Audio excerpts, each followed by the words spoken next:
അസാധ്യ വാർത്തയുടെ 96 സ്വാഗതം. നോക്കാം ഇന്നത്തെ പ്രധാനപ്പെട്ട വിശേഷം. മംഗളയിൽ ഇടിമിന്നലേറ്റ് 4 മരണം. അപകടം വ്യൂ പോയിന്റ് കാണാനെത്തിയപ്പോൾ ചോദ്യപേപ്പർ ചോർച്ചാ വിവാദം. നീറ്റ് UG പരീക്ഷ റദ്ദാക്കി. NDA നേതാക്കളുമായി സതീശന്റെ രഹസ്യ ചർച്ച. കോൺഗ്രസ് നേതൃത്വം വിശദീകരണം. TP രാമകൃഷ്ണൻ. അടിയന്തര യോഗം വിളിച്ച് മുസ്ലിം ലീഗ്. മുഖ്യമന്ത്രി പ്രതിസന്ധിയിൽ കടുത്ത അതൃപ്തി. കോഴിക്കോട് 400 kV സബ്സ്റ്റേഷനിൽ അറ്റകുറ്റപ്പണി. വടക്കൻ കേരളത്തിൽ 7 ദിവസം ഭാഗിക വൈദ്യുതി നിയന്ത്രണം. ജയം പ്രവചിച്ച ജോത്സ്യന് സുപ്രധാന നിയമനം നൽകി വിജയ്. വിമർശനം. ഷാഫിക്ക എന്ന് വിളിച്ച നാവ് കൊണ്ട് പൊളിറ്റിക്കൽ പോയ്സൺ എന്ന് വിളിപ്പിക്കരുത്. രൂക്ഷ വിമർശനം. വിശദമായ വാർത്തകളിലേക്ക് പോകാം. മലപ്പുറത്ത് മങ്കടയിൽ ഇടിമിന്നലേറ്റ് 4 മരണം. അപകടം വ്യൂ പോയിന്റ് കാണാനെത്തിയപ്പോൾ. മങ്കടയിൽ മിന്നലേറ്റ് 4 യുവാക്കൾ മരിച്ചു. 2 പേരുടെ നില ഗുരുതരമാണ്. ഇന്ന് വൈകിട്ട് മങ്കട കുരങ്ങൻചോലയിൽ കാഴ്ചകൾ കാണാനെത്തിയ 7 അംഗ സംഘത്തിനാണ് മിന്നലേറ്റത്. കോഴിക്കോട് പറമ്പ് നമ്പൂരിക്കാട് കടുക്കാസിറ്റി മലയിൽ വെള്ളില സ്വദേശികളായ പുതുക്കുടി അലിയുടെ മകൻ റഹീസ 20, കുരിമൂന്നൽ പുത്തൻവീട്ടിൽ സൈദ് രവിയുടെ മകൻ വഹാസ് 18, ആരിക്കപ്പറമ്പിൽ അസീസിൻ്റെ മകൻ സിയാദ് 18, കറുത്താൻകുത്ത് നിസാറിൻ്റെ മകൻ ഫഹദ് 22 എന്നിവരാണ് മരിച്ചത്. പരിക്കേറ്റ റോഷൻ 20, ഇഷ്ഹാത്ത് 16 എന്നിവരുടെ നില ഗുരുതരമാണ്. ഒരാളെ രാത്രി 7ഓടെയാണ് സംഭവ സ്ഥലത്തു നിന്നും കണ്ടെത്തിയത്. ഇവിടെ മലമുകളിൽ കാഴ്ച കാണാൻ വൈകുന്നേരങ്ങളിൽ നിരവധി പേർ എത്താറുണ്ട്. ചൊവ്വാഴ്ച വൈകിട്ട് സംഘമായി എത്തിയ യുവാക്കൾക്കാണ് ശക്തമായ മിന്നൽ ഏറ്റത്. എല്ലാവരെയും ഉടൻ മഞ്ചേരി ഗവൺമെൻറ് മെഡിക്കൽ കോളേജിൽ എത്തിച്ചെങ്കിലും 4 പേർ മരിച്ചു. 2 കുട്ടികളുടെ നില അതീവ ഗുരുതരമായി തുടരുന്നു. അടിയന്തര യോഗം വിളിച്ച് മുസ്ലിം ലീഗ്. മുഖ്യമന്ത്രി പ്രതിസന്ധിയിൽ കടുത്ത അതൃപ്തി. കോൺഗ്രസിൻ്റെ മുഖ്യമന്ത്രി തീരുമാനം വൈകുന്നതിൽ മുസ്ലിം ലീഗിന് കടുത്ത അതൃപ്തി. പ്രതിസന്ധി ചർച്ച ചെയ്യാൻ ബുധനാഴ്ച പാണക്കാട് അടിയന്തര യോഗം വിളിച്ചു. രാവിലെ 10-നാണ് യോഗം. ലീഗിൻ്റെ അഭിപ്രായത്തിന് വിരുദ്ധമായി മുഖ്യമന്ത്രി തീരുമാനം വന്നാൽ എന്ത് നിലപാട് സ്വീകരിക്കണമെന്ന കാര്യം ചർച്ച ചെയ്യും. VD സതീശനെ മുഖ്യമന്ത്രി ആക്കണമെന്നാണ് ലീഗ് നിലപാട്. പരസ്യമായി ഇത് വെളിപ്പെടുത്തുകയും ചെയ്തു. പിന്നാലെ പാർട്ടിയിലെ ആഭ്യന്തര കാര്യങ്ങളിൽ ലീഗ് ഇടപെടേണ്ടതില്ലെന്ന് KC വേണുഗോപാലിൻ്റെ അനുയായികൾ വിമർശിച്ചു. കോൺഗ്രസ് ഒറ്റയ്ക്ക് ഭൂരിപക്ഷം ഉണ്ടെങ്കിൽ അവർ ഭരിച്ചു കാണിക്കട്ടെ എന്ന് ലീഗ് സംസ്ഥാന ജനറൽ സെക്രട്ടറി PMA സലാം ഒരു ഓൺലൈൻ മാധ്യമത്തിലൂടെ മറുപടി നൽകിയിരുന്നു. UDF വിജയത്തിനായി പ്രവർത്തിച്ചിട്ട് തെരഞ്ഞെടുപ്പിന് ശേഷം കോൺഗ്രസ് കൈയൊഴിയുന്നുവെന്ന് ലീഗിന് വിമർശനമുണ്ട്. ഉപമുഖ്യമന്ത്രി പദവി, 5ാം മന്ത്രിസ്ഥാനം, വിദ്യാഭ്യാസ വകുപ്പ് എന്നിവയിലൊന്നും ലീഗിന് ഉറപ്പ് ലഭിച്ചിട്ടില്ല. വിദ്യാഭ്യാസ വകുപ്പ് ലീഗിന് നൽകരുതെന്ന് ചില സാമുദായിക സംഘടനകൾ കോൺഗ്രസിനോട് ആവശ്യപ്പെട്ടിട്ടുണ്ട്. BJP നേതാവ് V മുരളീധരൻ കഴിഞ്ഞ ദിവസം ഈ ആവശ്യം പരസ്യമായി ഉയർത്തി. കോൺഗ്രസിന് ഒരു വിഭാഗവും ഇതേ ആവശ്യം ഉന്നയിച്ചു. എന്നാൽ വിദ്യാഭ്യാസ വകുപ്പ് വിട്ടു നൽകരുതെന്നാണ് ലീഗിൻ്റെ ആവശ്യം. തെരഞ്ഞെടുപ്പിൽ കോൺഗ്രസ് അപ്രതീക്ഷിത വിജയം നേടിയതാണ് ലീഗിനെ വെട്ടിലാക്കിയത്. ലീഗിൻ്റെ പിന്തുണ ഇല്ലാതെ കോൺഗ്രസിന് ഭരിക്കാമെന്ന സാഹചര്യം ഉണ്ടാക്കുന്ന ക്ഷീണം ചെറുതല്ല. കഴിഞ്ഞ ഉമ്മൻചാണ്ടി മന്ത്രിസഭയിൽ ലീഗ് വിലപേശൽ ശക്തിയായി പ്രവർത്തിച്ചത്. 5ാം മന്ത്രിസ്ഥാനം അതിൻ്റെ ഭാഗമായിരുന്നു. ചോദ്യപേപ്പർ ചോർച്ചാ വിവാദം. നീറ്റ് UG പരീക്ഷ റദ്ദാക്കി. നീറ്റ് UG 2026 പരീക്ഷ റദ്ദാക്കി. മെയ് 3 നടന്ന പരീക്ഷയുടെ ചോദ്യപേപ്പർ ചോർന്നുവെന്ന കണ്ടെത്തലിനെ തുടർന്നാണ് നടപടി. പരീക്ഷാ ക്രമക്കേടുകളെക്കുറിച്ചുള്ള അന്വേഷണം കേന്ദ്ര സർക്കാർ CBIക്ക് കൈമാറി. റദ്ദാക്കിയ പരീക്ഷ വീണ്ടും നടത്താൻ നാഷണൽ ടെസ്റ്റിംഗ് ഏജൻസി NTA തീരുമാനിച്ചെങ്കിലും പുതുക്കിയ തീയതി ഇതുവരെ പ്രഖ്യാപിച്ചിട്ടില്ല. പരീക്ഷ നടപടികളിലെ സുതാര്യത ഉറപ്പാക്കാനാണ് ഈ നടപടിയെന്ന് NTA അറിയിച്ചു. പുനഃപരീക്ഷയ്ക്കായി വിദ്യാർത്ഥികൾ വീണ്ടും രജിസ്റ്റർ ചെയ്യേണ്ടതില്ല. പഴയ രജിസ്ട്രേഷൻ വിവരങ്ങൾ തന്നെ നിലനിൽക്കും. പരീക്ഷയ്ക്കായി നേരത്തെ അടച്ച ഫീസ് വിദ്യാർത്ഥികൾക്ക് തിരികെ നൽകും. പുനഃപരീക്ഷയ്ക്ക് പ്രത്യേക ഫീസ് ഈടാക്കില്ല. രജിസ്ട്രേഷൻ ഡാറ്റയും പരീക്ഷാ കേന്ദ്രങ്ങളും പുനഃക്രമീകരിച്ച് പുതിയ പരീക്ഷ നടത്തും. പരീക്ഷ വീണ്ടും നടത്തുന്നത് വിദ്യാർത്ഥികൾക്കും രക്ഷിതാക്കൾക്കും ബുദ്ധിമുട്ടുണ്ടാക്കുമെന്ന് അറിയാമെങ്കിലും പരീക്ഷാ സംവിധാനത്തിൻ്റെ വിശ്വാസ്യത നിലനിർത്താൻ മറ്റ് മാർഗമില്ലെന്നാണ് NTAയുടെ വിശദീകരണം. പരീക്ഷയ്ക്ക് മുന്നോടിയായി പ്രചരിച്ച സാധ്യത ചോദ്യപേപ്പറിൻ്റെ ഭൂരിഭാഗം ചോദ്യങ്ങളും യഥാർത്ഥ പരീക്ഷയിലേതാണെന്ന് വ്യക്തമായതോടെയാണ് നടപടി കർശനമാക്കിയത്. ആകെയുള്ള 150 ചോദ്യങ്ങളിൽ 150 എണ്ണവും ചോർന്നതായാണ് പ്രാഥമിക വിവരം. ഇതിൽ കെമിസ്ട്രി വിഭാഗത്തിലെ 120ഓളം ചോദ്യങ്ങൾ അതേപടി പുറത്തു വന്നു. 720-ൽ 600 മാർക്കിൻ്റെ ചോദ്യങ്ങൾ ചോർന്നത് പരീക്ഷയുടെ വിശ്വാസ്യതയെ തന്നെ ബാധിച്ചു. സംഭവവുമായി ബന്ധപ്പെട്ട് രാജസ്ഥാനിലെ സിക്കർ, ഡെറാഡൂൺ എന്നിവിടങ്ങളിൽ നിന്നായി 13 പേരെ Rajasthan police special operations group ഇതിനോടകം കസ്റ്റഡിയിലെടുത്തിട്ടുണ്ട്. കേരളത്തിൽ പഠിക്കുന്ന രാജസ്ഥാൻ സ്വദേശിയായ മെഡിക്കൽ വിദ്യാർത്ഥിയാണ് ചോദ്യപേപ്പർ ചോർച്ചയ്ക്ക് പിന്നിലെന്നാണ് അന്വേഷണ ഏജൻസികളുടെ കണ്ടെത്തൽ. ഈ വിദ്യാർത്ഥി വഴിയാണ് ചോദ്യങ്ങൾ കോച്ചിങ് സെൻ്ററുകളിലേക്കും മറ്റ് സംസ്ഥാനങ്ങളിലേക്കും കൈമാറിയതെന്ന് കരുതുന്നു. പരീക്ഷയ്ക്ക് 2 ദിവസം മുമ്പ് 5 ലക്ഷം രൂപയ്ക്കാണ് ചോദ്യപേപ്പർ വിറ്റഴിച്ചത്. ഡിജിറ്റൽ ഗ്രൂപ്പുകൾ വഴി ചോദ്യങ്ങൾ വ്യാപകമായി പ്രചരിച്ചതായും സംശയമുണ്ട്. വിദ്യാർത്ഥികൾ അഭ്യൂഹങ്ങളിൽ വിശ്വസിക്കരുതെന്നും പുതിയ അറിയിപ്പുകൾക്കായി NTA വെബ്സൈറ്റ് ശ്രദ്ധിക്കണമെന്നും അധികൃതർ അറിയിച്ചു.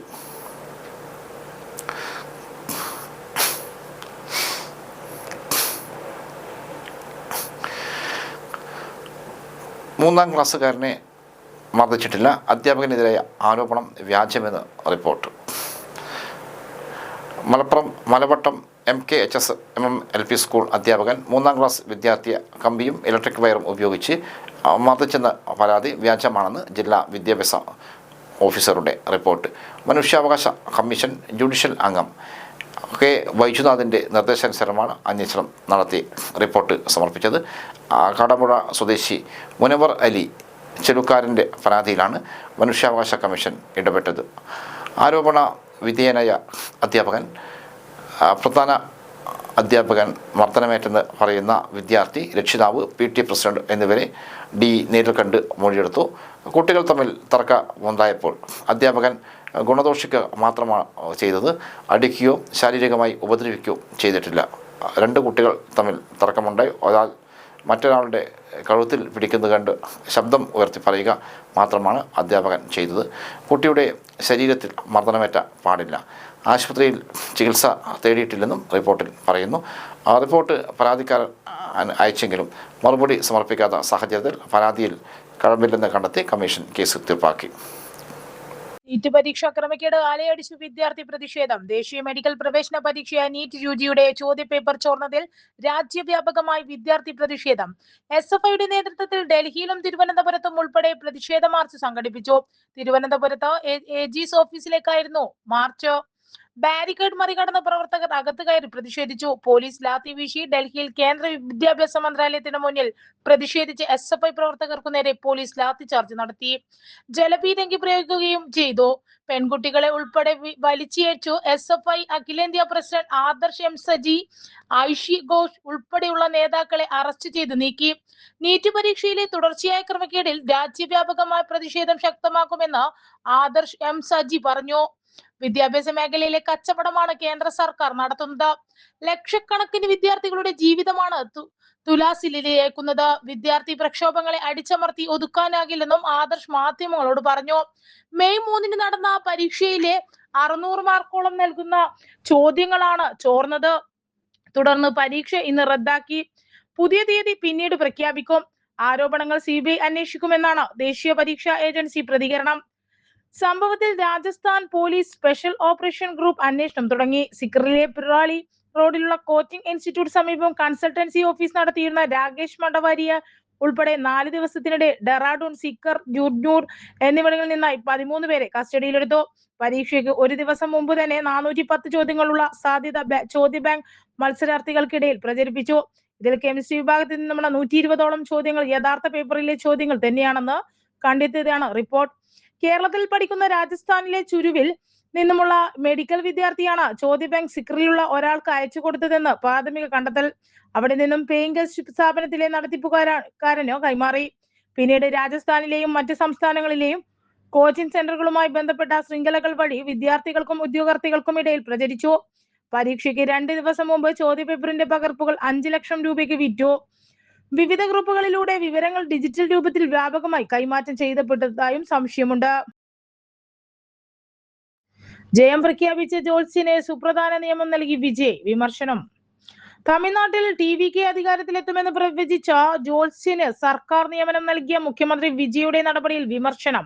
രാധൻ പണ്ഡിറ്റ് വെട്രിവേലിനെയാണ് മുഖ്യമന്ത്രിയുടെ ഓഫീസർ ഓൺ സ്പെഷ്യൽ ഡ്യൂട്ടിയായി നിയമിച്ചത്.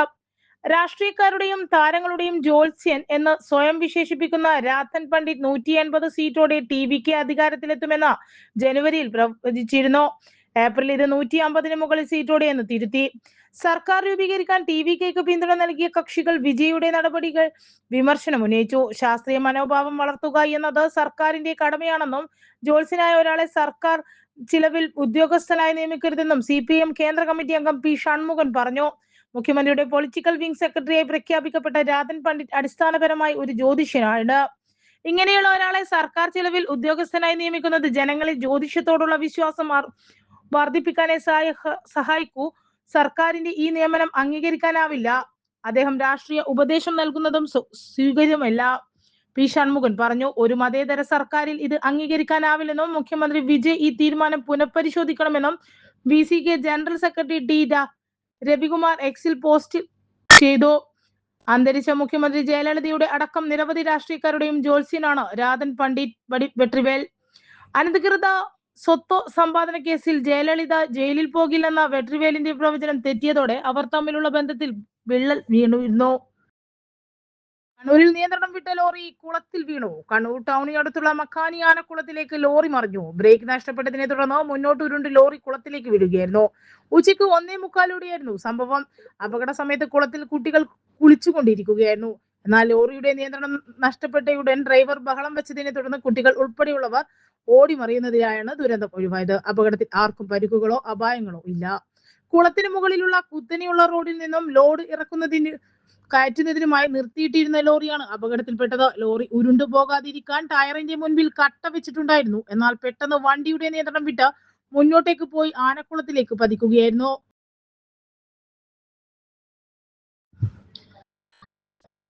മംഗലാപുരത്ത് NDA നേതാക്കളുമായി VD സതീശൻ കൂടിക്കാഴ്ച നടത്തിയെന്ന വാർത്തയിൽ കോൺഗ്രസ് നേതൃത്വം വ്യക്തത വരുത്തണമെന്ന് LDF കൺവീനർ TP രാമകൃഷ്ണൻ പറഞ്ഞു.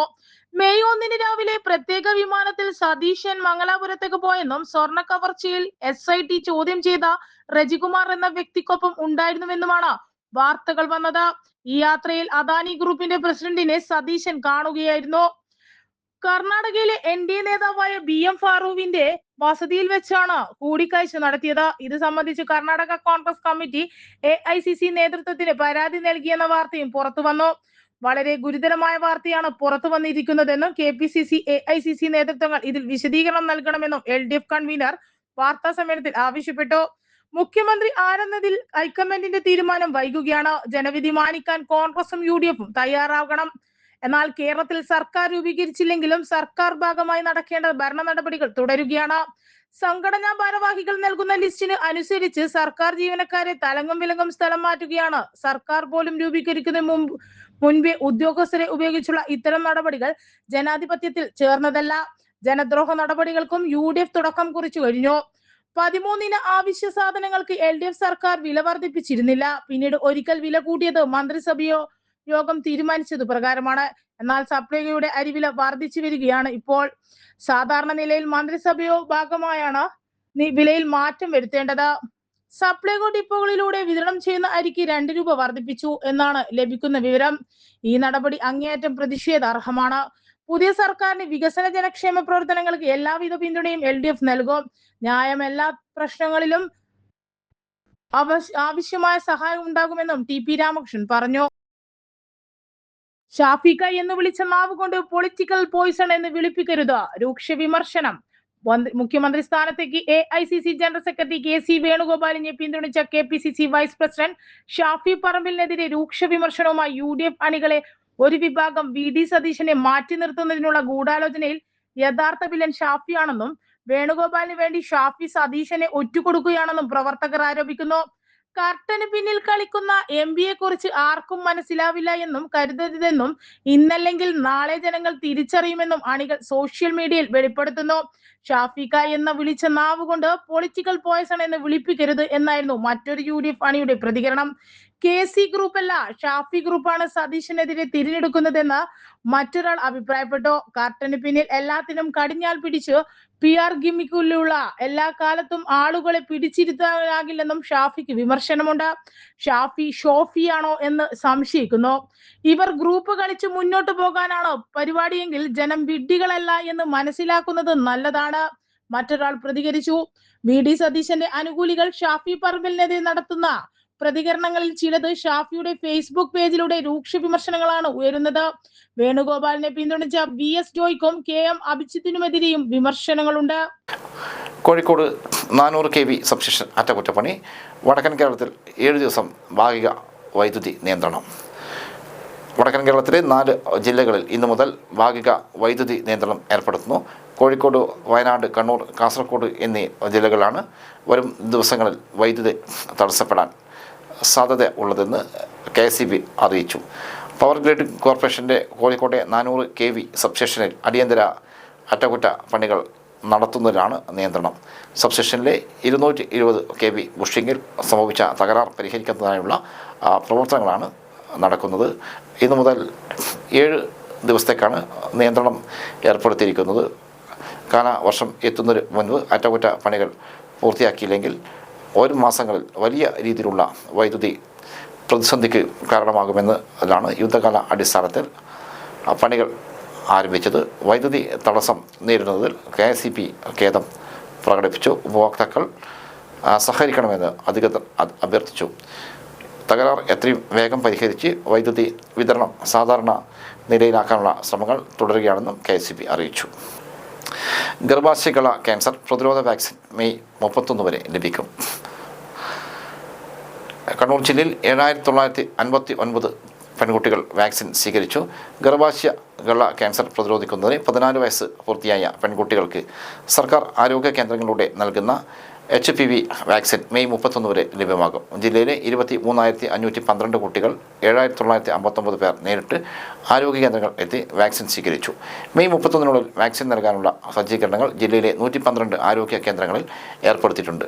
14 വയസ്സ് മുതൽ 15 വയസ്സും 3 മാസവുമായ പെൺകുട്ടികൾക്ക് വരെ വാക്സിൻ എടുക്കാം. വയസ്സ് തെളിയിക്കുന്നതിന് ആധാർ കാർഡ് പോലെയുള്ള ആധികാരിക രേഖകൾ ഉപയോഗിക്കാം. വാക്സിൻ ലഭ്യമാകുന്ന തീയതിയും സമയവും അടുത്തുള്ള ആരോഗ്യ പ്രവർത്തകരിൽ നിന്നും മുൻകൂർ മനസ്സിലാക്കി മെയ് 30 തന്നെ വാക്സിൻ സ്വീകരിക്കണമെന്ന് ജില്ലാ medical officer in charge doctor KC Sachin അറിയിച്ചു. ഇതോടെ ഇന്നത്തെ ആസാദി വാർത്തകൾ സമാപിക്കുന്നു. വീണ്ടും നാളെ കാണാം. നന്ദി, നമസ്കാരം.